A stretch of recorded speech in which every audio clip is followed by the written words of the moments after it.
আসসালামু আলাইকুম। অন্য মঞ্চের আলোচনায় আপনাদের সকলকে আমন্ত্রণ জানাচ্ছি। আবারও সেনা হস্তক্ষেপ।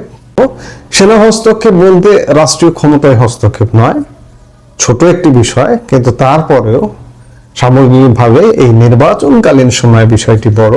একটি হচ্ছে যে গতকালকে বা গত কয়েকদিন যাবত স্বরাষ্ট্র মন্ত্রণালয়ে রদ বদলের একটা প্রচেষ্টা ছিল, আলাপ ছিল, কানাঘুষা ছিল যে স্বরাষ্ট্র উপদেষ্টা হিসেবে যিনি দায়িত্বে আছেন ইতিমধ্যে, যে লেফটেন্যান্ট জেনারেল অবসরপ্রাপ্ত জাহাঙ্গীর আলম চৌধুরী, তাকে সরিয়ে দিয়ে জাতীয় নিরাপত্তা উপদেষ্টা খলিলুর রহমান, তথাকথিত জাতীয় নিরাপত্তা উপদেষ্টাই বলবো, কারণ ডিফেন্স বা নিরাপত্তার কোনো কিছু সম্পর্কে তার কোনো অভিজ্ঞতা, অতীত অভিজ্ঞতা ছিল না, কিন্তু হঠাৎ করে রাতারাতি শুনলাম যে একবার নিরাপত্তা উপদেষ্টা একজন নিয়োগ করা হয়েছেন, তিনি হচ্ছেন এই খলিলুর রহমান, এবং তাকে দায়িত্ব দেওয়া হতে যাচ্ছিল যে স্বরাষ্ট্র উপদেষ্টা হিসেবে নির্বাচনকালীন সময়। তো সেই দায়িত্বটা দেওয়া সেনাবাহিনী হস্তক্ষেপ করেছে। ভারতীয় গণমাধ্যম নর্থ ইস্ট নিউজ এমন একটি সংবাদ দিচ্ছে, 23শে ডিসেম্বর স্বরাষ্ট্র মন্ত্রণালয়ের দায়িত্বে রদবদলের উদ্যোগ নেওয়া হয়। বর্তমান উপদেষ্টা লেফটেন্যান্ট জেনারেল অবসরপ্রাপ্ত জাহাঙ্গীর আলম চৌধুরীকে সরিয়ে সেখানে জাতীয় নিরাপত্তা উপদেষ্টা NSA খলিলুর রহমানকে বসানোর প্রক্রিয়া শুরু হলে সেনাবাহিনী কঠোর আপত্তি জানায়। সেনাপ্রধান জেনারেল ওয়াকারুজ্জামান সহ ঊর্ধ্বতন সেনা কর্মকর্তারা খলিলুর রহমানের দ্বৈত নাগরিকত্ব এবং অতীতে রোহিঙ্গা ইস্যুতে তার বিতর্কিত ভূমিকার কারণে এই নিয়োগের বিরোধিতা করেন। জানা গেছে এর আগে খলিলুর রহমান মিয়ানমারের রাখাইন রাজ্যের রোহিঙ্গাদের জন্য একটি সামরিক করিডোর তৈরির প্রস্তাব দিয়েছিলেন। সেনাবাহিনী এই প্রস্তাবকে জাতীয় নিরাপত্তার জন্য হুমকি মনে করে তা প্রত্যাখ্যান করে। সেনাপ্রধান তখন ক্ষুব্ধ হয়ে নো ব্লাডি করিডোর মন্তব্য করেছিলেন। এই ঘটনার জেরে NSA এর সঙ্গে সেনাবাহিনীর সম্পর্কের চরম অবনতি ঘটে, এমনকি সেনা কর্মকর্তারা তার সঙ্গে বৈঠকে বসতেও অস্বীকৃতি জানান এবং সেনানিবাসে তার প্রবেশ নিষিদ্ধ করেন সেই সময়। অন্যদিকে আরেকটি ঘটনাও ঘটেছে, যে আপনারা জানেন যে তারেক রহমান, বিএনপির ভারপ্রাপ্ত চেয়ারম্যান তারেক রহমান আজ 24শে ডিসেম্বর সন্ধেবেলা লন্ডন থেকে ঢাকার উদ্দেশ্যে রওনা দেবেন। তিনি আগামীকালকে ঢাকা এসে পৌঁছাবেন এবং তারেক রহমানকে আপনারা জানেন ইতিমধ্যে যে SSF নিরাপত্তা দেওয়া হবে, এবং SSF নিরাপত্তা কারা পান? সরকার প্রধান, রাষ্ট্রপ্রধান, এই দুইজন পান। এর সাথে কদিন আগে আপনারা দেখলেন যে বিএনপির চেয়ারপারসন বেগম খালেদা জিয়াকেও SSF নিরাপত্তা দেওয়া হয়েছে। একই সাথে খালেদা জিয়ার পরিবারের সদস্য এবং তারেক রহমানও এই মুহূর্তে গুরুত্বপূর্ণ ব্যক্তিত্ব হওয়ায় তিনি SSF নিরাপত্তা পাচ্ছেন, এটি নিশ্চিত হওয়া গেছে। রাজনৈতিক বিশ্লেষকদের মতে তারেক রহমানকে রাষ্ট্রীয় সর্বোচ্চ নিরাপত্তা প্রদান ও প্রশাসনের গুরুত্বপূর্ণ নিয়োগে সেনাবাহিনীর এই প্রত্যক্ষ হস্তক্ষেপ অন্তর্বর্তীকালীন সরকারের সময় ক্ষমতার ভারসাম্য ও সামরিক বাহিনীর সতর্ক অবস্থানের বিষয়টি স্পষ্ট করে তুলেছে। অর্থাৎ সেনাবাহিনী আবারও একটু ঝাঁকি দিয়ে উঠল। এই ঝাঁকিটা কেমন? একজনের নিয়োগ হলো না এবং SSF এর নিরাপত্তা পাচ্ছেন। SSF এর সদস্য কারা? সেনাবাহিনী। এই SSF এর নিরাপত্তা পাচ্ছেন বিএনপি চেয়ারপারসন এবং ভারপ্রাপ্ত চেয়ারম্যান। অর্থাৎ তারা আগামীতে সরকার প্রধান, রাষ্ট্রপ্রধান হতে যাচ্ছেন। অবস্থা, বর্তমান দেশের অবস্থা যদি বিশ্লেষণ করেন তাহলে এটি দাঁড়ায় যে নির্বাচনের আগেই তারা SSF সুবিধা পাচ্ছেন। এটি শেষ পর্যন্ত কি হবে? ওদিকেই যাচ্ছে, সোজা কথা ওদিকেই যাচ্ছে। শেষ পর্যন্ত কি হবে সেটা কতদিনের জন্য হবে? 15 দিনের জন্য হবে? 15 দিনের জন্য প্রধানমন্ত্রী হবেন নাকি 15 বছরের জন্য হবেন? সময় আসলে বলে দেবে। আমরা নিশ্চয়ই সময়ের সাক্ষী হিসেবে আপনি, আমি প্রত্যেকেই এগুলো দেখব। তারেক রহমান ফিরে আসছেন, নির্বাচনের আগেই প্রথম আলো সম্পাদক তারেক রহমানকে তথা বিএনপিকে বিজয়ী ঘোষণা দিয়েছেন এবং এও বলেছেন যে তারেক রহমান আগেই ফিরে আসলে বা দেশে ফিরলে আজকের এই অবস্থাটা হতো না। 21শে আগস্টের গ্রেনেড হামলায় প্রাপ্ত যাবজ্জীবন কারাদণ্ড থেকে মুক্তি পেয়ে, মানি লন্ডারিং মামলা থেকে মুক্তি পেয়ে, 10 ট্রাক অস্ত্র মামলা থেকে মুক্তি পেয়ে, মোট কথা 17 বছর আগে মুচলেকা দিয়ে দেশ ছেড়ে আবার তিনি সকল প্রকার ক্ষমতা নিয়ে দেশে ফিরছেন 25শে ডিসেম্বর। প্রশ্ন উঠছে, এবারও তাকে মুচলেকা দিয়ে ফিরতে হলো কিনা। এর মধ্যে বড় কিছু না ঘটলে তিনি 25 তারিখেই ফিরছেন। আর এজন্য দেশের প্রধান দুই দৈনিক ডেইলি স্টার এবং প্রথম আলোর সম্পাদক দ্রুতই বিএনপি আয়োজিত অনুষ্ঠানে গিয়ে তারেক রহমানকে আগাম স্বাগত জানিয়ে এসেছেন। তিনি এসে যেন আক্রান্ত গণমাধ্যমকে বাঁচান সে দাবিও করে এসেছেন। প্রশ্ন হলো, তারেক রহমানের অতীত রাজনীতির ইতিহাস কি বলে আমাদের? পারবেন তিনি মুক্ত গণমাধ্যম উপহার দিতে? সবচেয়ে বড় কথা হলো, যে ভয়ঙ্কর অনিরাপদ দেশে তিনি ফিরছেন নিজের জীবনের উপর থাকা হুমকি নিয়ে, তিনি কি পারবেন দেশ ও জাতির নিরাপত্তা নিশ্চিত করতে? আসুন বোঝার চেষ্টা করি আরো বিষয়টা।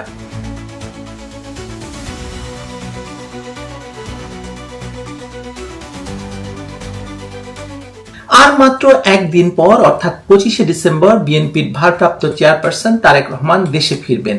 সারা দেশে প্রস্তুতি চলছে। এতদিন যারা তারেক রহমানের কঠোর সমালোচক ছিলেন তারাও এখন গিয়ে নিজেদেরকে তারেক রহমানের সমর্থক প্রমাণে নানা কসরত করছেন।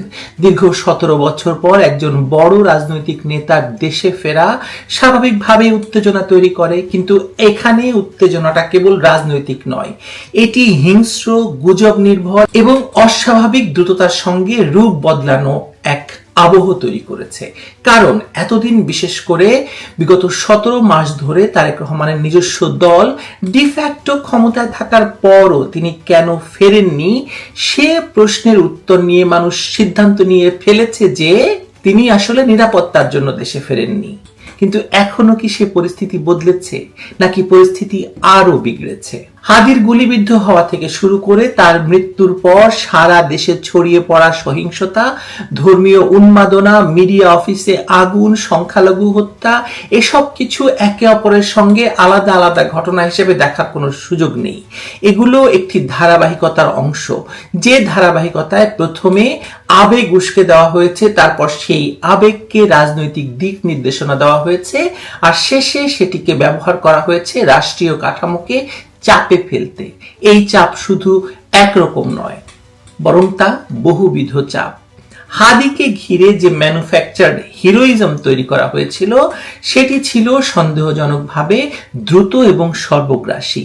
গুলিবিদ্ধ হওয়ার কয়েক মিনিটের মাথায় দোষী নির্ধারণ, সামাজিক যোগাযোগ মাধ্যমে স্লোগানের ঝড় এবং রাজনৈতিক দলগুলোর অজান্তেই সেই আবেগে গা ভাসিয়ে দেওয়া, এগুলো কোনো স্বতঃস্ফূর্ত প্রতিক্রিয়া নয়, হতে পারে না।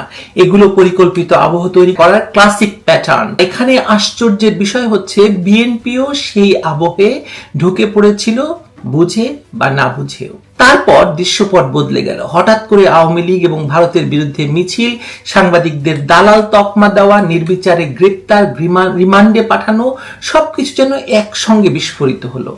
আওয়ামী লীগ এবং শেখ হাসিনা বিরোধিতা বাংলাদেশে নতুন কিছু নয়, কিন্তু এই যে ভারত বিরোধিতার এত উল্লম্ফন, এমন এক আবেগে যা বাস্তবতার চেয়ে কল্পনাকে বেশি খাওয়ায়।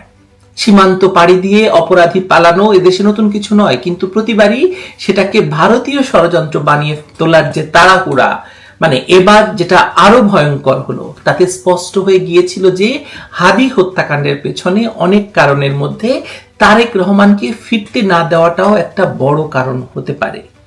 খুনি শনাক্ত হওয়ার পর যে নাটকীয় মোড় নিল পরিস্থিতি, সেটাও প্রশ্নবিদ্ধ।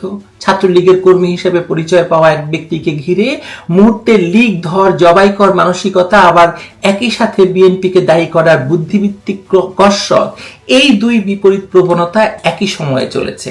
এখানে আইন, যুক্তি বা প্রক্রিয়ার কোনো বালাই ছিল না, ছিল কেবল শত্রু বানানোর প্রতিযোগিতা।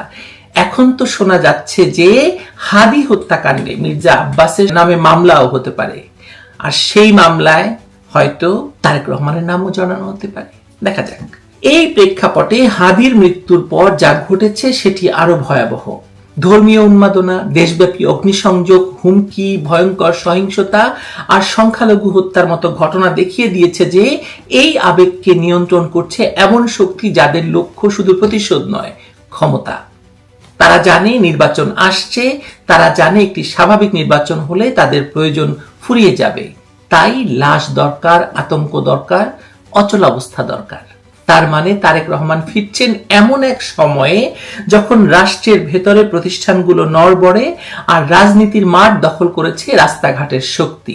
সরকার তার নিরাপত্তায় সর্বোচ্চ ব্যবস্থা নিচ্ছে। ঢাকা মহানগর পুলিশ, সোয়াট team, bomb disposal team, dog squad, প্রস্তুতির শেষ নেই। এটি একদিকে স্বস্তির, অন্যদিকে অস্বস্তিরও বার্তা। স্বস্তি এই কারণে যে রাষ্ট্র অন্তত বুঝতে পারছে তারেক রহমান ঝুঁকির মধ্যে আছেন।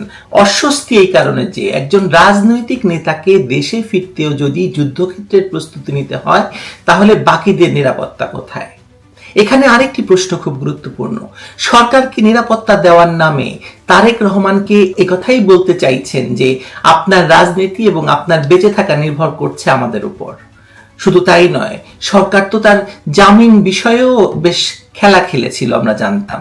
সেই খেলা হঠাৎ বন্ধ হয়েছে বলে মনে করার তো কোনো কারণ নেই, তাই না?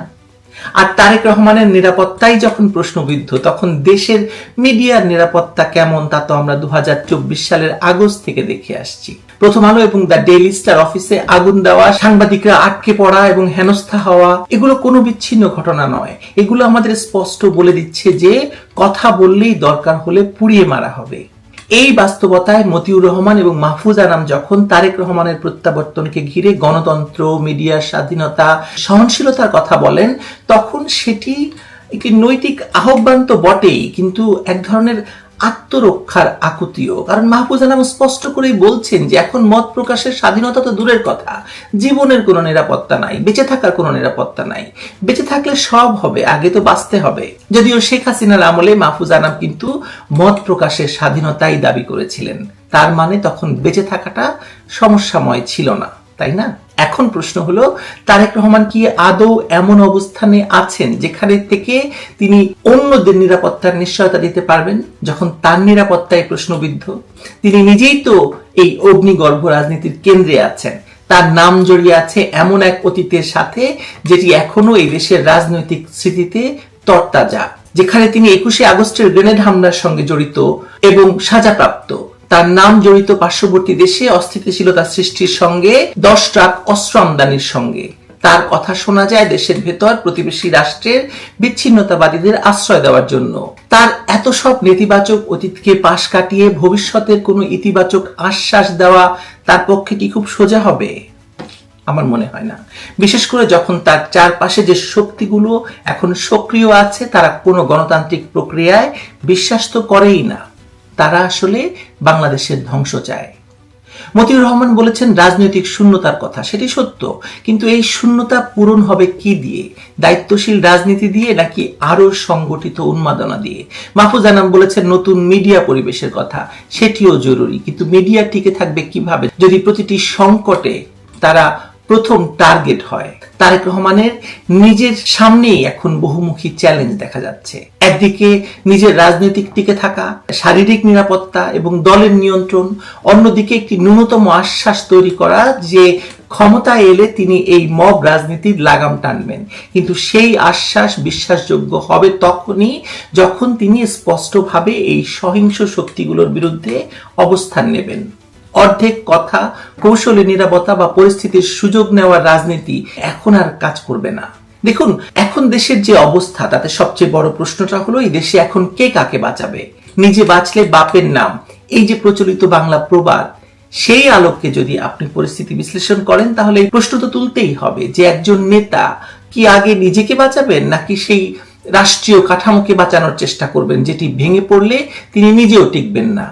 মতি মাহফুজরা নিরাপত্তা চাইছেন এমন একজনের কাছে যিনি নিজেই বুলেট প্রুফ গাড়ি ছাড়া চলতে পারবেন না। এটি কোনো ব্যক্তিগত ব্যর্থতা নয়, এটি পুরো রাজনৈতিক ব্যবস্থার প্রতিচ্ছবি।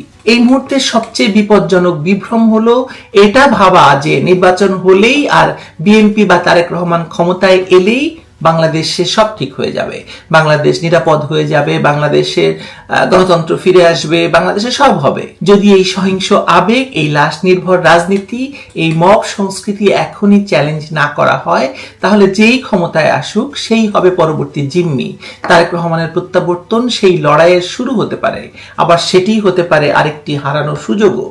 কোনটা হবে সেটি নির্ভর করছে তারেক রহমানের নিজের উপর। তিনি নিজে বাঁচার রাজনীতি করবেন না দেশ, রাজনীতি, মিডিয়া বাঁচানোর চেষ্টা করবেন, সেটা তার উপর নির্ভর করছে। তারেক রহমানের অতীত রাজনীতি এবং তার মুচলেকা দিয়ে চলে যাওয়ার কারণ এবং এই 17 বছর দেশের বাইরে থাকা, সব মিলিয়ে আপনাদের মনে এ বিষয়ে কি কি আশা জাগে সেটা একটু জানাবেন দয়া করে। আগে হেডলাইন্স গুলো বলে দিই, তাহলে আপনাদের সুবিধা হবে। এক হচ্ছে ওয়াকারের হুমকিতে উপদেষ্টাদের শপথ, মানে যে সমস্ত উপদেষ্টার শপথ গ্রহণ অনুষ্ঠান ছিল সেটা হলো না। দুই হচ্ছে ওয়াশিংটন ডিসির যে পরামর্শ সার্জিও গোর দিয়েছিলেন সেই পরামর্শ উপেক্ষা করলেন মোহাম্মদ ইউনূস। তিনি বলেছেন, কেন আমি পদত্যাগ করব? অনেকেই আমার পদত্যাগ চেয়েছেন, কেন আমি পদত্যাগ করব? আজ দুপুরে একটা বৈঠক ছিল, মানে শপথ গ্রহণ টোন এই সমস্ত অন্যান্য সব বিষয় নিয়ে যেগুলো আমাদের সার্জিও গোর বলেছেন সেগুলো নিয়ে বিস্তারিত আলাপ আলোচনা করার জন্য বৈঠক ছিল। সেটা অসমাপ্ত রয়ে যায় এবং সন্ধ্যেবেলায় আবার বৈঠকটি বসবে। ত্রিপুরা সীমান্তে জঙ্গি চোরাচালানকারীদের গুলিতে বিনয় কুমার রায় 35, বিনয় কুমার 35 তিনি মারা গিয়েছেন। সেই নিয়ে ত্রিপুরা একেবারে জ্বলছে। তারপর আমি মোদিজির কথায় আসব। মোদিজি কি করছেন, কি বলছেন, মোদিজির কথায় আসব এই টোটাল ব্যাপার নিয়ে। তা প্রথম হলো গিয়ে ওয়াকার উজ্জামান। আমি ধরুন দুদিন আগে আমি যে একটা খবর করেছিলাম যে আপনাদের স্বরাষ্ট্র উপদেষ্টা তিনি পদত্যাগ করেছেন। পরে দুদিন বাদে গতকালকে থেকে দেখলাম, হ্যাঁ আপনাদের মিডিয়াও সমস্ত বলতে শুরু করেছে যে হ্যাঁ পদত্যাগ করেছেন উনি।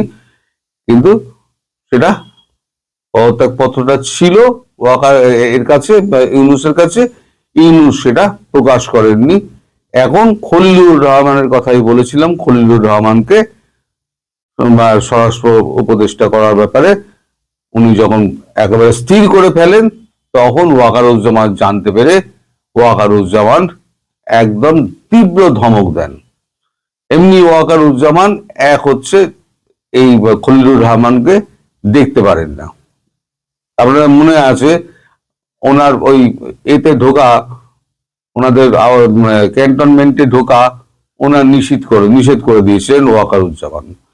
তারপর গতকালকে যখন এই সার্জিও গোরের ব্যাপারটা, যখন আমাদের সেনাপ্রধানের ব্যাপারটা, আলোচনার ব্যাপারটা যখন ইউনূসকে জানাতে চান উনি যমুনাতে গিয়ে, উনি বলেছেন না না না না আপনাকে আসতে হবে না, আপনি আমার টেলিফোনেই বলে দেন। ফলে ওয়াকারুজ্জামানের সেখানেও একটা রাগ ছিল।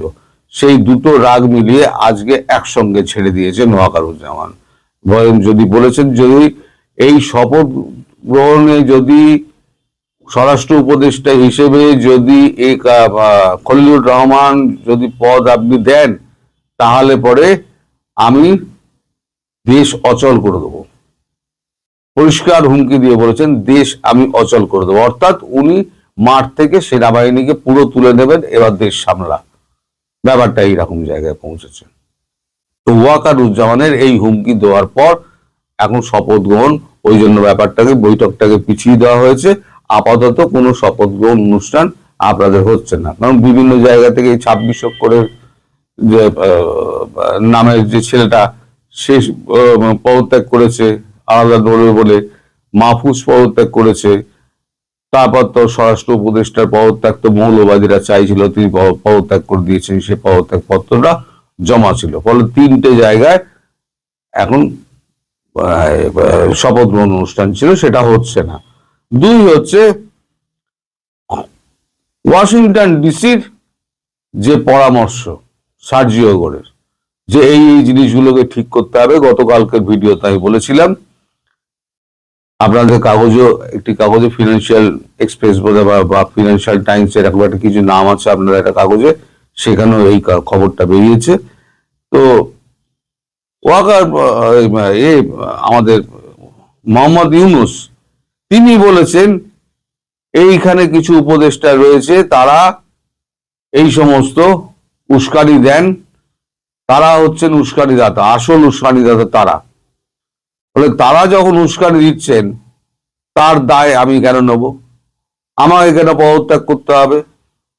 আমি তো ঠিক মতো সরকার চালাচ্ছি, দেশে কোনো গন্ডগোল নেই, সব শান্তি মতো চলছে, একেবারে শান্তির শ্মশানে বানিয়ে দিয়েছেন উনি। তা উনি তো বলবেনই যে এ করছে, খুব ভালো ভালো চলছে। এখন ত্রিপুরা সীমান্তে এখন গতকালকে না পরশুদিনকে চোরাচালান করতে যাচ্ছিল। চোরাচালান করতে গিয়ে একেবারে মুখোমুখি পড়ে যায় বিএসএফ এর এই কতগুলো সন্ত্রাসবাদী চোরাচালানকারী। তারা গুলি চালাতে শুরু করে, পাল্টা বিএসএফ গুলি চালায়। বিএসএফ এর গুলিতে ওখানে কজন মারা গেছে তো জানি না, কিন্তু আমাদের এখানে একজন জওয়ানের বুকে গুলি লাগে, তিনি সেখানেই লুটিয়ে পড়েন। বিনয় কুমার বয়স 35 এবং তারপর তিনি মারা যান। এই বিএসএফ জওয়ান যখনই মারা যান তখনই একেবারে হইচই পড়ে যায় পুরো ত্রিপুরা জুড়ে, যে ওরা আমাদের জমিতে না ঢুকতে পেরে সীমান্ত দিয়ে গুলি চালাচ্ছে, তারপরেও ভারতবর্ষ কেন চুপ করে আছে। সেই নিয়ে মশাল মিছিল টিছিল সমস্ত কিছু হচ্ছে, এবং কলকাতা এবং দিল্লিতে যত বিরোধী দল রয়েছে সব একদম রাস্তায় নেমে পড়েছে, যে এই একটা সমস্যা যেটা হয়েছে তার একদম অবিলম্বে নিরসন চাই। নিরসন চাইলেই তো আর হবে না। নিরসন করবে কে? নিরসন করবেন প্রধানমন্ত্রী মোদিজি। আমাদের এখানে একটা গান আছে, কেউ শব্দ করো না, ভগবান নিদ্রা গিয়েছেন, গোলযোগ সইতে পারেন না। প্রধানমন্ত্রী নরেন্দ্র মোদী এখন শয়ন মুদ্রায় রয়েছেন। তিনি এখন মানে কোনো কথাবার্তা, তিনি মৌনতা নিয়েছেন, তিনি কোনো কথাবার্তা বলবেন না। এখন বিরোধীরা বলছে আরো চাল ডাল তেল নুন আরো পাঠিয়ে দিন, আরো বাড়লে কিছু তেলও দিয়ে দিন, মানে পেট্রোল ডিজেলও কিছু দিয়ে দিন। তুষ্টিকরণের রাজনীতি দিয়ে যদি আপনি মনে করেন বাংলাদেশকে আপনি শান্ত করবেন, তাহলে আপনার সে আশায় জল ঢালা হবে। এটা আপনি করবেন না। আজকে বিনয় কুমার মারা গিয়েছেন, যদি প্রধানমন্ত্রী নরেন্দ্র মোদী যদি এখানে একটা শোক বার্তা পাঠান, না না না না না না না না, এই ভুল করবেন না, এই ভুল করবেন না প্রধানমন্ত্রীজি, তাতে কিন্তু হিতে বিপরীত হবে এবং আগুনে ঘি পড়বে। ফলে শোক বার্তা পাঠাবেন না। আসলে ব্যাপার হয়েছে, আপনি চান যে আরো একটা পুলওয়ামা হোক, আরো একটা হোক, আমাদের পেহেলগাঁও হোক, 40-42টা লাশ পড়ুক, 26টা আপনার তীর্থযাত্রী ভ্রমণ পিপাসু লোকেদের লাশ পড়ুক, তবে না ওই আপনি কফিনে গিয়ে তেরঙ্গা দিয়ে স্যালুট বেড়ে তারপরে একটা হুঙ্কার মারবেন, চুন চুন কে মারুঙ্গা, আপ খিচ মেরি ফটো, তবে আপনার শান্তি হবে। তার আগে আপনি কিছুই করবেন না। আপনি স্থির করে নিয়েছেন। ফলে যদি আপনি এখন শোক বার্তা পাঠাতে চান, তাই আমি বললাম যে সেটা আগুনে ঘি পড়বে। সুতরাং আপনি শয়ন মুদ্রায় যখন আছেন, শয়ন মুদ্রাতেই আপনি থাকুন। আমাদের এখানে ঢুকে তারা এখানে ক্রমশ, তারা তো কচু গাছ কাটতে কাটতে ডাকাত হয়, তা কচু গাছ কাটতে কাটতে তারা ডাকাত হোক, আপনি শয়ন মুদ্রায় থাকুন।